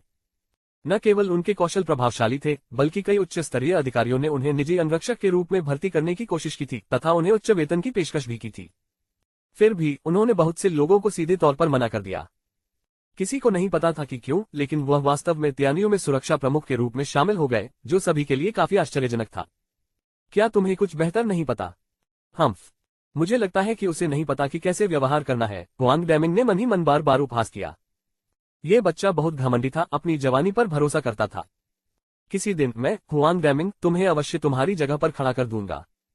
ओह, जिया झेंजिंग आधे सेकंड के लिए रुका, उसकी मुस्कान सख्त हो गई, फिर यह उसके चेहरे पर फैल गई जब उसने कहा, हाँ हाँ हाँ, वह नहीं समझता कि कैसे व्यवहार करना है। महोदय, आपको ऊपर उठना चाहिए और इसे छोड़ देना चाहिए। किसी और दिन। हाँ, किसी और दिन मैं, बूढ़ी जिया, तुम्हारा इलाज करूंगी। भाई हुआन, आप जो भी खाना चाहें मैं आपके लिए बना दूंगा। यदि आपको मेरा पकाया खाना पसंद नहीं आता तो हम बाहर खाना खाने चल सकते हैं। मैं ये सुनिश्चित करूंगा कि आप पेट भरकर और संतुष्टिपूर्वक खाना खाएं। उसके बारे में कैसा है? क्या तुम मुझे, बूढ़ी जिया, ये चेहरा सिर्फ एक बार दे सकती हो? आप क्या? जिया को आश्चर्य हुआ कि हुआन डैमिंग ने उसे अपनी बाह से इतनी जोर से धक्का देकर दूर कर दिया कि एक सामान्य व्यक्ति भी जमीन पर गिर जाता। हालांकि जिया कुछ कदम लड़खड़ा गई, लगातार चिल्लाती रही, लेकिन गिरने से बच गई। इसके बजाय वह खड़ा रहा। इससे विहान को थोड़ा आश्चर्य हुआ। जिया झेंजिन की शारीरिक बनावट को देखते हुए कोई भी सोच सकता था कि एक हल्का झटका उसे आसानी से जमीन पर गिरा सकता था, लेकिन ऐसा नहीं हुआ। वह न केवल गिरा बल्कि सीधा भी खड़ा रहा। बच्चे, मुझे लगता है कि तुम यही पूछ रहे हो। हुआन डैमिंग विहान को कॉलर से पकड़ने ही वाला था कि लिन का पैर अचानक फिसल गया और वह आगे की ओर झुक गया।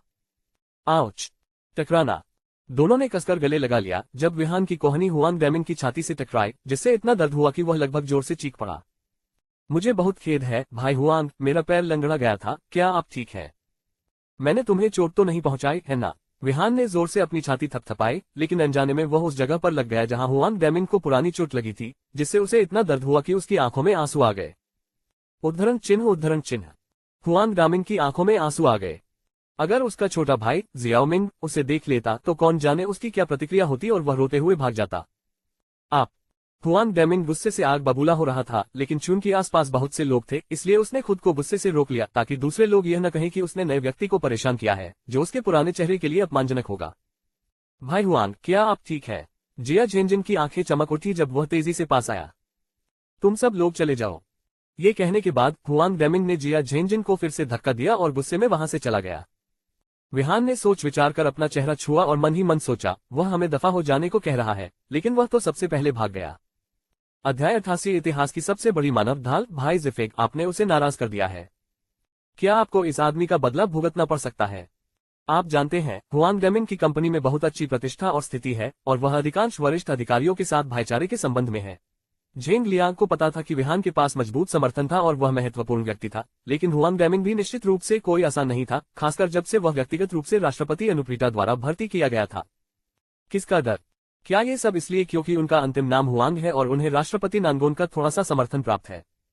बस इंतजार करो जब तक हम, लिन भाई, सीढ़ी पर ऊपर नहीं चढ़ जाते, हम उसके साथ बराबरी पर बैठेंगे। उसे बस दिखावा करना पसंद है, लेकिन चिंता मत करो। जब हम सुरक्षा विभाग के प्रमुख के पद पर बैठेंगे तो देखेंगे कि कौन हमारे सामने सख्ती बरतने की हिम्मत करता है। मैं उन्हें धूल चटा दूंगा। जिया झेंजिन गर्व से भरा हुआ था, हालांकि अभी तक वह एक शब्द भी कहने के लिए आगे नहीं आया था। सब लोग चले गए थे और क्या ये व्यर्थ ही परेशानी पैदा करने जैसा नहीं था। चलो भाई, आज हमें कुछ काम करना है। आईटी विभाग को अभी अभी नए कंप्यूटरों का एक बैच मिला है, आइए हम इसमें हाथ बटाएं और निश्चित रूप से हुआन डैमिंग को हम पर काम में ढिलाई बरतने और गड़बड़ी करने का आरोप लगाने का कोई बहाना न दें। जिया झेंजिन ने विहान के कंधे पर हाथ रखा और ऐसे व्यवहार किया जैसे वे भाई हों और वर्षों से एक दूसरे से मिले न हो। क्या कंप्यूटरों को संभालने के लिए पेशेवर मूवर्स नहीं है? हम सुरक्षा गार्ड दूसरों के लिए क्या काम कर रहे हैं? विहान को भी निराशा हुई। आईटी विभाग में नए कंप्यूटर ऐसे नियमित छोटे मोटे मामले सुरक्षा विभाग को चिंतित नहीं करते थे, है ना? अधिक से अधिक सुरक्षाकर्मी गोदाम का प्रबंधन कर सकते हैं। भाई लिन, तुम्हें समझ नहीं आया है ना? यदि आप पूछे कि किस विभाग में सबसे सुंदर और कोमल दिखने वाली लड़कियां हैं, तो क्या आप जानते हैं कि वे कहाँ हैं? चलो सुनते हैं। विहान ने उसे एक सिगरेट दी और मुस्कुराते हुए जिया झेंजिन को देखा। अगर आप मुझसे कुछ और पूछेंगे तो शायद मैं बताने को तैयार न हूं, लेकिन अगर आप सिर्फ ये पूछ रहे हैं कि किस विभाग में सबसे ज्यादा और सबसे सुंदर लड़कियां हैं, तो वह निस्संदेह कार्मिक, जनसंपर्क, विज्ञापन योजना, मीडिया प्रचार, आईटी विभाग होंगे। जिया झेंजिन ने सिगरेट का एक गहरा कश लिया, ऐसा लग रहा था जैसे वह सब कुछ जानता हो, और आगे बोला, जनसंपर्क विभाग में बहुत सारी लड़कियां हैं, इसमें कोई संदेह नहीं है। विज्ञापन योजना और मीडिया प्रमोशन में भी लड़कियां बहुतायत में हैं, लेकिन आम आदमी के लिए उनसे जुड़ना कठिन है, और सबसे आसान काम नव स्थापित आईटी विभाग में है। राष्ट्रपति नानगोन के पदभार ग्रहण करने से पहले कंपनी के पास औपचारिक आईटी विभाग भी नहीं था। ये सब कार्मिक एवं जनसंपर्क विभाग द्वारा संभाला गया।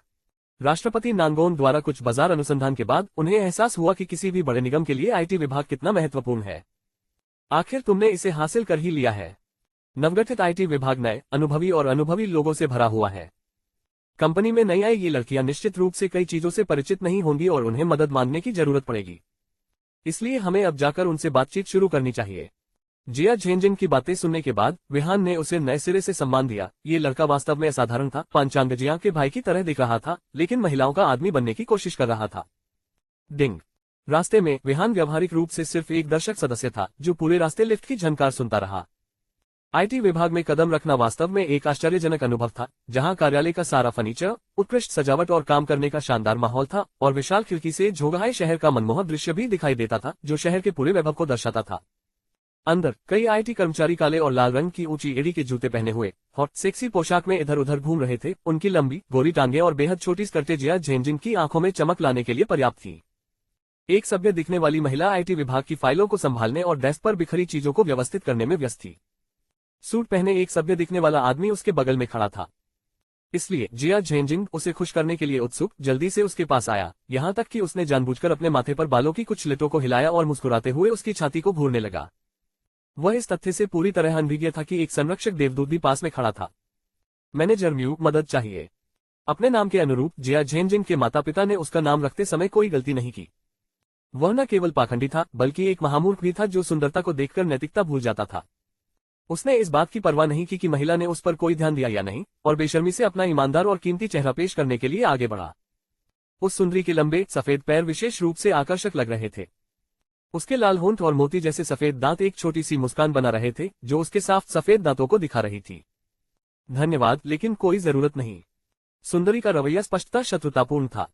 यद्यपि वह साधारण रूप से सुंदर नहीं थी, फिर भी वह काफी आकर्षक थी। उसके लहराते बाल उसके कंधों पर लहरा रहे थे और उसने लाल रंग की चुस्त दुरुस्त फैशनेबल पोशाक पहन रखी थी।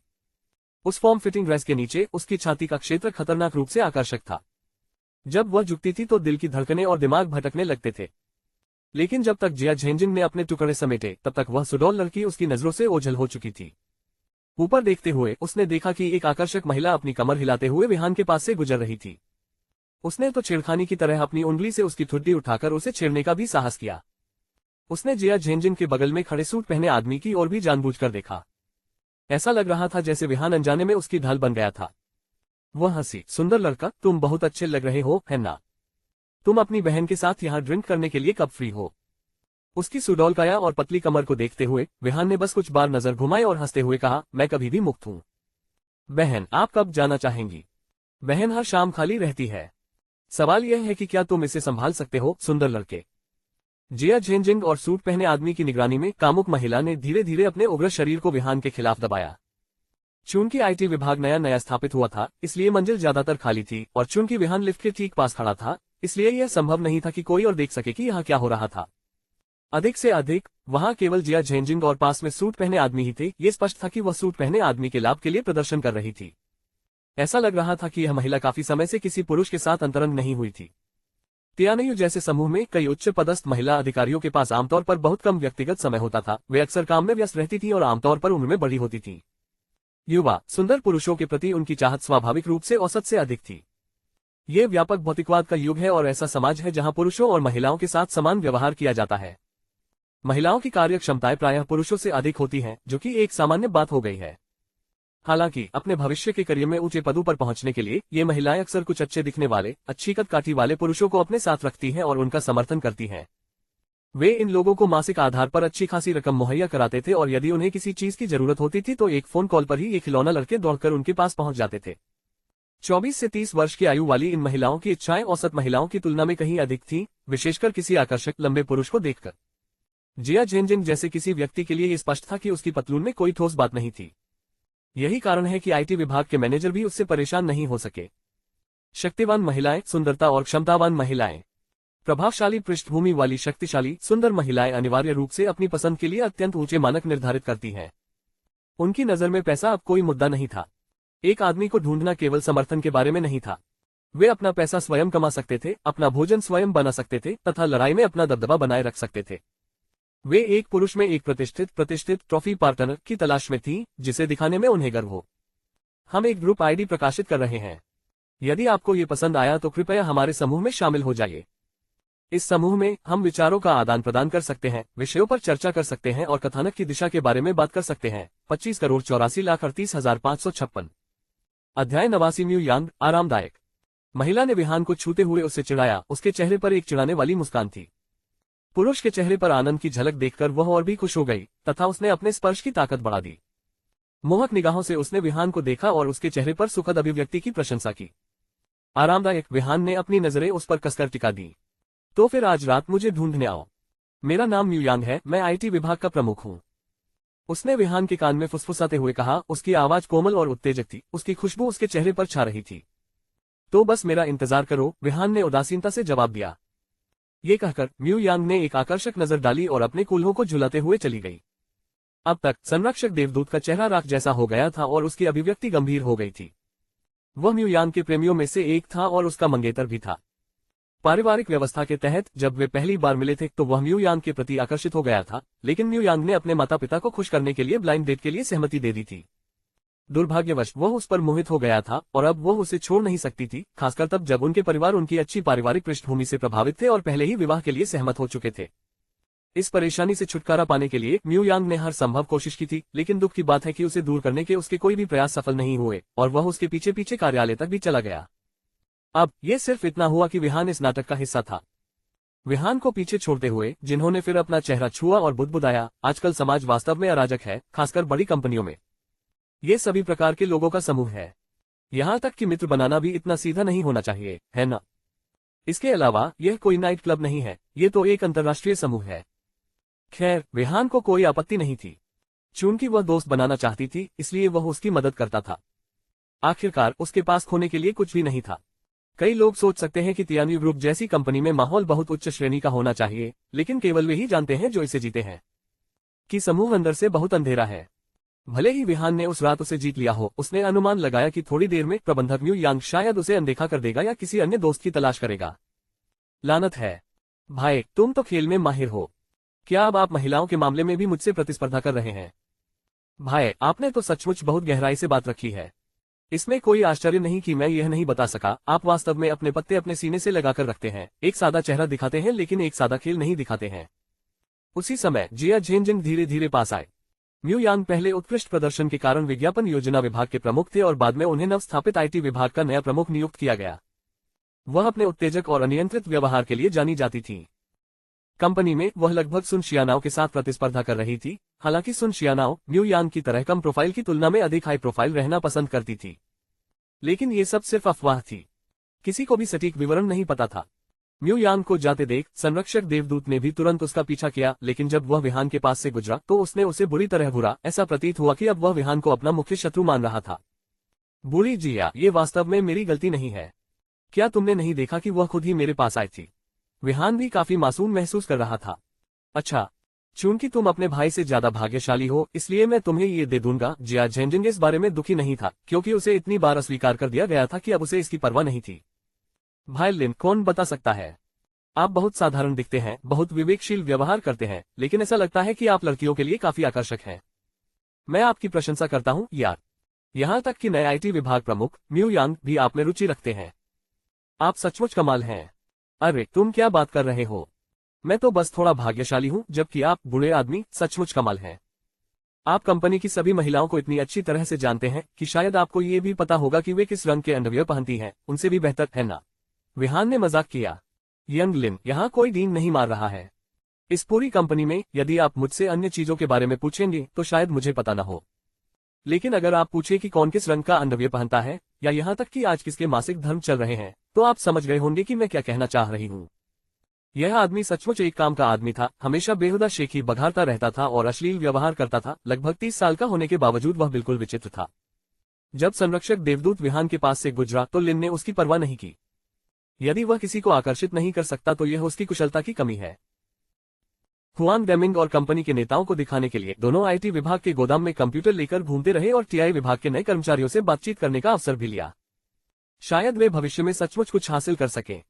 जब वे कंप्यूटरों को स्थानांतरित कर रहे थे तो संयोग से उनकी मुलाकात सन शियानाओ से हुई, जो वही धूर्त रानी थी जिससे उनकी सुबह मुलाकात हुई थी। उन्हें देखकर वह तुरंत अप्रसन्न हो गई। उसने शर्म से पूछा, आप इन कंप्यूटरों को कहाँ ले जा रहे हैं? सुन शियानाओ ने अपनी बाहें पार कर ली, अपनी संपत्ति को अपने आलिंगन में ऊपर की ओर धकेल दिया और उन्हें अहंकार से घूरने लगी। हे ये कंप्यूटर नए आईटी विभाग के लिए है। जिया झेनजिन की नजरें उत्तेजक सुन शियानाओ पर टिकी थी, विशेष रूप से उसकी उत्तेजक पोशाक पर ध्यान देते हुए, जो मुश्किल से उसकी छाती को ढक रही थी, और उसका भारी मेकअप वाला चेहरा जो उसके आकर्षण को बढ़ा रहा था। बोलते समय उसने सहजता से अपनी भौहें भी ऊपर उठा ली। टीआई विभाग। हे आप क्या कहना चाह रही हैं, जिया झेनजिन? क्या आपका सुरक्षा विभाग भी दूसरों का आंख मूंद कर अनुसरण करने लगा है? सुन शियानाओ मजाकिया अंदाज में गुस्से में दिखे। टीआई विभाग को स्थापित होते ही इतने सारे कंप्यूटर क्यों मिल जाते हैं, जबकि हमारे वाणिज्य विभाग के कंप्यूटर अनुरोध अभी भी अधूरे हैं? निदेशक सन, हमारा यह इरादा नहीं था। हम तो बस ऊपर से मिले आदेश का पालन कर रहे हैं। एक मजाक? ऊपर से आदेश? तो क्या आप ये कह रहे हैं कि मेरे सुन शियानाओ द्वारा प्रस्तुत कंप्यूटर आवेदन को ऊपर से आदेश नहीं माना जाता है? सुन शियानाओ ने बार बार उपहास किया, जिसका स्पष्ट अर्थ जिया झेनजिन को परेशान करना था। निदेशक सन, हमारे सुरक्षा विभाग को आपके विभाग के कंप्यूटरों के लिए इन अनुप्रयोगों के बारे में जानकारी नहीं है। इसके अलावा इन सामग्रियों पर राष्ट्रपति नानगोंड ने व्यक्तिगत रूप से हस्ताक्षर किए थे। यहां तक कि अगर आप वाणिज्य विभाग को कंप्यूटर से लैस करना चाहते हैं तो आपको राष्ट्रपति की व्यक्तिगत मंजूरी की आवश्यकता होगी। क्या? जिया, तुम्हारा इससे क्या मतलब है? क्या आप मुझ पर दबाव डालने के लिए राष्ट्रपति का इस्तेमाल कर रहे हैं? क्या आपको पता है कि हमारा वाणिज्य विभाग प्रत्येक वर्ष कंपनी को कितना लाभ पहुंचाता है? क्या कुछ कंप्यूटर मांगना बहुत ज्यादा है? आप जो कह रहे हैं उससे तो यही लगता है कि क्या आप अपनी ताकत का इस्तेमाल दूसरों को धमकाने के लिए कर रहे हैं। सुन शियानाओ ने जिया झेनजिन को ठंडी निगाहों से देखा, उसका स्वर बेहद अप्रिय था। ऐसा लग रहा था कि वह जानबूझकर झगड़ा कर रही थी। यह कंपनी में सुन शियानाओ का व्यवहार बहुत ही कठिन था तथा उसका मुंह तुलना से परे क्रूर था। अगर कोई उससे तर्क करने की कोशिश करता तो ऐसा लगता जैसे दीवार से बात कर रहा हो। अचानक जिया झेनजिन के पास कहने को शब्द नहीं बचे। यह महिला इतनी अनुचित कैसे हो सकती है? यह क्या है? जनसंपर्क विभाग ने अपने कंप्यूटर संबंधी अनुरोध पूरे कर लिए, तो फिर हमारे वाणिज्य विभाग को निम्न क्यों समझा जाए? क्या आप एकमात्र सुरक्षा गार्ड वाणिज्य विभाग को भी नीची नजर से देखते हैं? सुन शियानाओ की गुस्से भरी निगाहें और तेज हो गईं, मानो वह गालियां बकने वाली हो। वह इतनी भयंकर थी मानो किसी को निगल जाने को तैयार हो। क्या पीआर विभाग की वह छोटी सी परी झाओ जूमो आपके साथ एक रात सोई थी, या आपके बीच कुछ और है? अन्यथा आपका सुरक्षा विभाग उनके साथ इतना अच्छा व्यवहार कैसे कर सकता है? जैसे ही वह बोल रही थी, सुन शियानाओ, जो उस सुबह नुकसान में थी, ने व्यक्तिगत हमला करना शुरू कर दिया। उनका लहजा सिर्फ जिया झेनजिन पर ही नहीं था, बल्कि पीआर विभाग के प्रमुख झाओ जूमो पर भी था। डायरेक्टर सन, कृपया शांत हो जाइए। सुरक्षा विभाग में ये चीजें हमारे नियंत्रण से बाहर हैं, खासकर ऊपर से सीधे आदेश के बिना। हम बिना अनुमति के कोई भी सामान वितरित करने की हिम्मत नहीं करते हैं। जिया झेनजिन न केवल 1 या 2 साल से तियान्यू में काम कर रहा था, बल्कि वह कार्यस्थल को भी अच्छी तरह से समझता था। उसने खुश होकर गुस्से से सिर हिलाया। क्या आप सोचते हैं कि मैं सुन शियानाओ मूर्ख हूं? आज सुबह गोदाम में कंप्यूटर सामग्री का एक नया बैच पहुंचा। क्या आप अब भी कह रहे हैं कि कोई नहीं है? क्या आपको लगता है कि मैं सुन शियानाओ अंधा हूं? यदि यह टीआई विभाग के लिए होता तो ये स्वीकार्य हो सकता था, क्योंकि मैं सुन शियानाओ अनुचित नहीं हूं। लेकिन आज सुबह जो आपूर्ति आई थी वह स्पष्ट रूप से टीआई विभाग के लिए नहीं थी, है ना? सुन शियानाओ आक्रामक रूप से प्रभावशाली थी और स्पष्ट रूप से विहान को ऐसी तेजतर्रार और परेशान करने वाली महिला में कोई दिलचस्पी नहीं थी। यदि यह कोई नाइट क्लब होता तो उसके जैसे किसी व्यक्ति के साथ काम करना संभव हो सकता था, एक दूसरे की जरूरतों को पूरा करना, लेकिन यह महिला बहुत ज्यादा थी, मूल रूप से एक कर्कश महिला।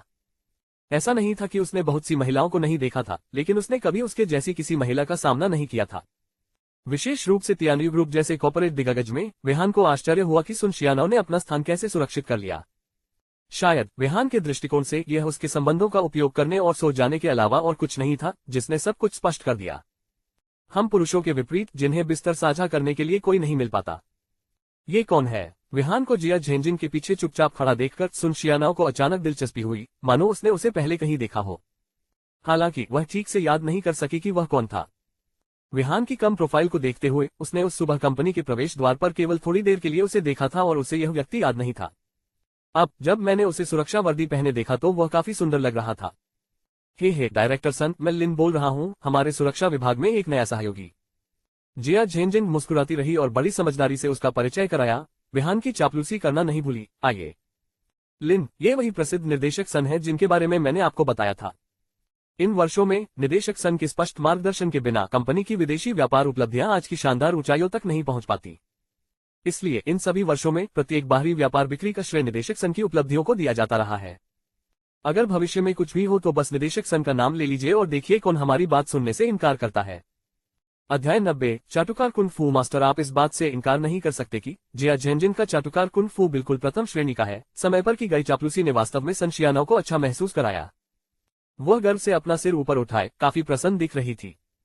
ऐसा लगता है कि यदि आप कंपनी में अच्छा प्रदर्शन करना चाहते हैं तो आपको लोगों की चापलूसी करने की कला अच्छी तरह से सीखनी होगी, अन्यथा देर सवेर आपको बाहर निकाल दिया जाएगा। हालांकि विहान ने अपने पूरे पेक्टोरल को घूर कर देखा। वास्तव में डर था कि पतले बटन फट जाएंगे। वे लगभग छाती पर टूट पड़े। विहान की जलती हुई निगाहों को देखकर सुन जियानाओ ने अपनी छाती सीधी कर ली। आखिरकार एक महिला के स्तन उसका गौरव है। स्तनों के बिना एक महिला वास्तव में महिला नहीं है। डायरेक्टर सन नमस्ते, मेरा नाम विहान है। मैं नया सुरक्षा गार्ड हूँ। मुझे कंपनी के बारे में कुछ भी समझ नहीं आ रहा है और मैं भविष्य में निदेशक सन की देखभाल की प्रतीक्षा करूंगा। जब मैं पहली बार कंपनी में आया तो मैंने सुना कि निदेशक सन नेक है और दूसरों की मदद करने को तैयार रहते हैं, और इसके अलावा कंपनी का प्रदर्शन हर साल लगातार बढ़ रहा है। निर्देशक सन के बिना भगवान ही जानता है कि प्रदर्शन किस स्तर तक गिर जाएगा। सबसे महत्वपूर्ण बात, डायरेक्टर सन आप भी बहुत खूबसूरत हैं। आप सचमुच हमारे दिलों में देवी हैं। अगर मैंने तुम्हें अपनी आंखों से न देखा होता तो मैं सचमुच इस पर विश्वास नहीं करता, लेकिन अब तो देखकर ही विश्वास हो रहा है। वाह, आप सचमुच अपने नाम के अनुरूप जीते हैं। मैं तो अभी अभी दंग रह गया था। विहान की बकवास चापलूसी सुनने के बाद हालांकि यह अजीब लग रहा था, लेकिन दूसरों से प्रशंसा पाना किसे पसंद नहीं है, विशेषकर सुन शियानाओ जैसा घमंडी और अभिमानी व्यक्ति। उसका मूड तुरंत ठीक हो गया और विहान के प्रति उसका नजरिया कुछ ऊंचा हो गया। लेकिन विहान के दिल में चुपके से मतली आ रही थी। धत्तेरी की, यद्यपि आप इन अंतरात्मा को धोखा देने वाले शब्दों को कहते हुए अच्छे लग रहे हैं, लेकिन वास्तव में यह मेरे लिए पहली बार है। आप इसे खा सकते हैं, लेकिन मैं इसे कहने से थक गया हूँ। एक तरफ खड़े होकर जिया झेंजिंग ने आंखें फाड़ कर देखा। उसे विश्वास ही नहीं हो रहा था कि ये शब्द विहान के मुंह से निकले थे। आपके दादाजी की दादी के दादाजी। इस आदमी की चाटुकारिता की कला लगभग मेरी बराबरी पर आ गई है। सुन शियानाओ ने मन ही मन प्रसन्न होकर अहंकार से अपनी छाती को आगे बढ़ाते हुए कहा, लगता है तुम्हारा मुंह बहुत मीठा है ना? हे, मैं उस तरह का व्यक्ति हूं जिसमें सच बोलने के अलावा कोई दोष नहीं है। अगर आप मुझसे झूठ बोलने को कहें तो भूल जाइए।